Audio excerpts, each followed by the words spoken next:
Hello and welcome to From Chaos to Country. Well, we have hit the 10 digits. 10 digits? 2 digits? It's episode 10. I swear to God, it does not matter how much coffee I have. I was just sitting outside having a cup of coffee on our deck, watching the birds, looking at the trees. Springtime is a good reminder of the blooming that takes place. So all the flowers bloom and then the green leaves stay and the flowers die off till next spring. And you hear the birds in the background. I mean, it's pretty magical. I was discussing on a previous podcast about buying a house without seeing it. So we bought our house. We put in an offer. The house buying process, I just want to say, if you feel overwhelmed by it, you are absolutely right in your feelings. It is an overwhelming process. There's a lot of, and for somebody like me, I feel like people that are in the financial or maybe just logical world are okay with certain terms, but I had no idea. I was like, earnest money? What? Who? Due diligence? Money has to season? I was like, I thought just chicken did, not money. Sorry, I don't know what that noise was. So yeah, money has to season if you're a first-time home buyer. Also, we weren't sure if we can get a VA loan because Chris served in the Navy for like 1 year and he was honorably discharged, but we can't find his paperwork. And when I was trying to find his paperwork, it was during COVID, and they're like, hey, we're not answering any inquiries right now that are not emergencies. We're like, okay. Anyway, the VA loan would have given us, we would have had more stipulations, I think, with the VA loan. Anyway, part of this, what I wanted to say is, not only is it overwhelming, but you really have to like trust that the house you're supposed to get is the house you're supposed to get. Because we put an offer on another house, and I think I was mentioning that we waited till the buying season, the hot buying season was over till we put in the offer. And I think I had mentioned that first house that I really wanted, Chris wasn't that into. I mean, he liked it a lot, but there was like, he didn't like the split level. He didn't like that the stairs went up and then went down. I think he likes a foyer. That's the right word. And we didn't get that house. We had one other offer, and it went to the other offer, which just means it wasn't our house. And then when we put an offer on this house, there were no other offers because, like I said, nobody was putting any offers in. I mean, there was a point where articles were coming out like, it is a buyer's market. We're like, yay. So you might go, okay, well, how'd you buy a house cross country, and then what'd you do? Now, what we did obviously worked for us because we had resources. Not everybody has these resources. So I have some of my best friends, they're moving like 4 miles away, and they had to, Nadia, you had her, we're going to have her again in May on the podcast, and they are going with renting to start because it works better for their family. Because also too, if you just need to get out here just to kind of settle in and, not for nothing, get away from the LA prices, because it's expensive everywhere, but LA and New York are San Diego, LA, San Francisco, they're just different beasts. So that's working for their family, and they have to do certain things to make it work for them. So what I'm telling you, what we did is just how it worked for us, but there's other ways you can make it work for you. So what we did was we bought our house in October, but we're still living in LA, and I really wanted the kids to finish out the half school year. In hindsight, I don't know if it would have been any better to move right away, but I mean, I did move them in the dead of winter when there was no leaves on the trees and it was like 10 degrees.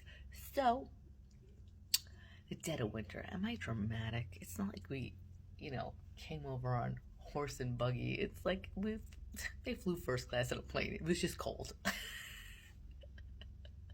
I also wanted to make sure we were around for like, my 2 nephews were born, um, the holidays, because we don't know what's going to happen for Christmas, who we'll see. So it was kind of nice to have all that there. So what we were able to do, because we had this resource, my mother-in-law and father-in-law let us move in with them. So we basically bought the house in October. Our first mortgage payment was due in December. So we spent November and December at Dina and Elliot's, which we were super grateful for. Was it a lot with 6 of us living under a roof? Yeah. And my commute from Dixie went from 2 minutes to like 40 minutes maybe on a good day. If you've never been in LA traffic, when people like Atlanta has traffic, they do. No, they do. But you don't know. Traffic.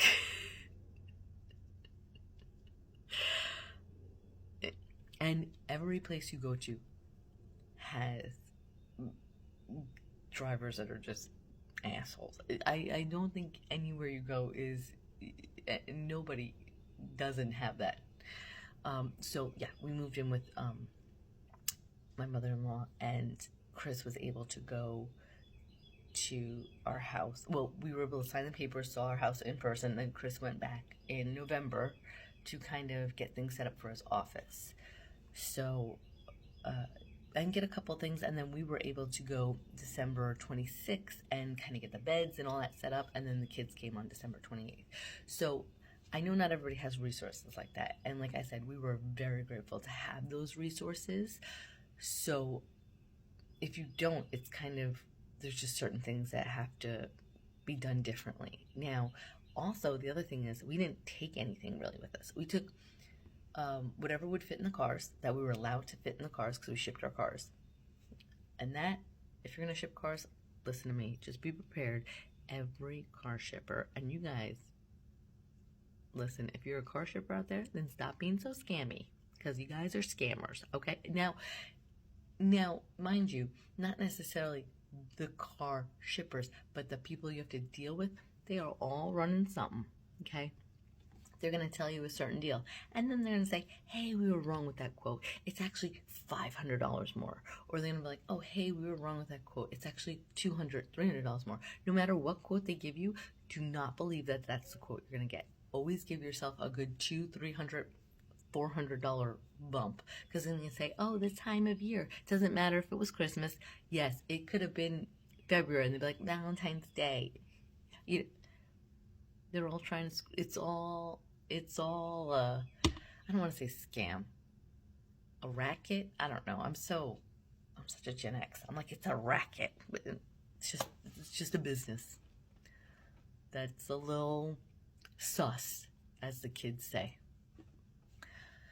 Anyway, so we shipped our cars, packed what we could. The trips we made out to Atlanta, like in October when we signed the house, we packed up a bunch of suitcases, brought what we could.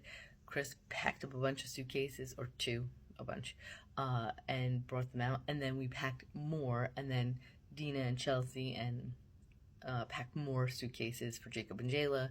So we basically like did luggage and car shipping. That's how we got everything. And then everything else had to go. So talk about decluttering and letting go of things. So you kind of have to go, is it worth it? Let me work it. I'm just kidding. That's Missy Elliott. Okay, sorry. My ADD Gen Xer is like, is it worth it? Let me work it. Did it? Okay, anyway. Yeah, so now if it's worth it to get a pod, because your furniture is actually like good, decent, solid furniture, and you spend a lot of money on it, then get a pod and pack as much as you can. So if you're like, oh, I want a new bed for the kids, cool, you can get new beds for the kids, but for now, pack those beds because you got a pod. So, yeah, those are just some of the things. We'll cover more next week, but yeah, I'm in the forest. So glad we're in the forest. I'm loving our forest. Okay, thanks for joining me. Bye.